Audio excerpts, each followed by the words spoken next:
Hello viewers, welcome to my channel রান্না recipes. আজকে আমি আপনাদেরকে দেখাবো কিভাবে 1 বছর পর্যন্ত সিমের বিচি সংরক্ষণ করা যায় সেই পদ্ধতি। তাহলে চলুন দেখে নেই 1 বছর পর্যন্ত সিমের বিচি সংরক্ষণ পদ্ধতি।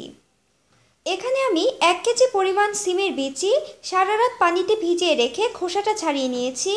সারা রাত পানিতে ভিজিয়ে রাখার ফলে খোসাটা খুব সহজেই ছাড়ানো যায়।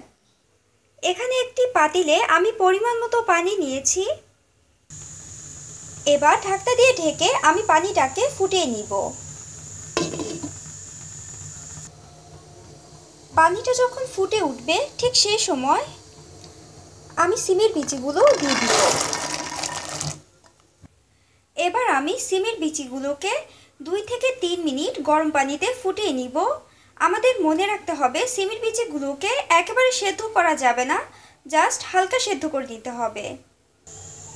এবার ঢাকনা দিয়ে ঢেকে দিব। খুব বেশিক্ষণ চুলায় রাখা যাবে না, না হয় সিমের বিচিগুলোর কালার নষ্ট হয়ে যাবে। আপনারা দেখুন সিমের বিচির কালার একদম ঠিক আছে। এবার আমি চুলা থেকে নামিয়ে ছেঁকে নিব। আমার সিমের বিচিগুলো ছাঁকা হয়ে গেছে। এবার আমি নর্মাল ঠান্ডা পানির মধ্যে সিমের বিচিগুলোকে ঢেলে দিব। এবার সিমের বিচিগুলোকে ভালো করে ধুয়ে আবারও ছেঁকে নিব।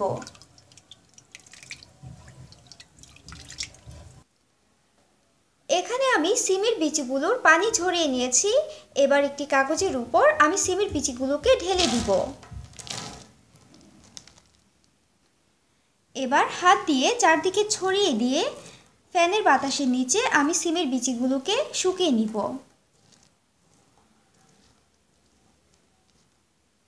আপনারা দেখতে পাচ্ছেন সিমের বিচিগুলো থেকে পানিটা একেবারে শুকিয়ে গেছে। এবার একটি শুকনো পরিষ্কার পলি ব্যাগে আমি সিমের বিচিগুলোকে ভরে ফেলব।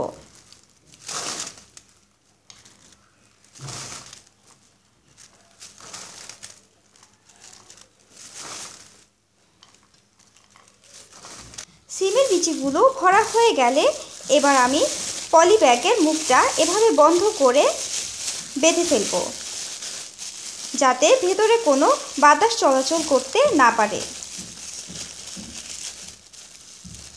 এবার পলি ব্যাগটাকে আমরা 1 বছরের জন্য ডিপ ফ্রিজে সংরক্ষণ করে রেখে দিব। ভিউয়ার্স, হয়ে গেল আমার সিমের বিচি সংরক্ষণ করার পদ্ধতি। আশা করি আপনাদের আমার ভিডিওটি ভালো লেগেছে। আমার ভিডিওটি ভালো লেগে থাকলে অবশ্যই লাইক করবেন, শেয়ার করবেন। তাহলে আজ এ পর্যন্তই।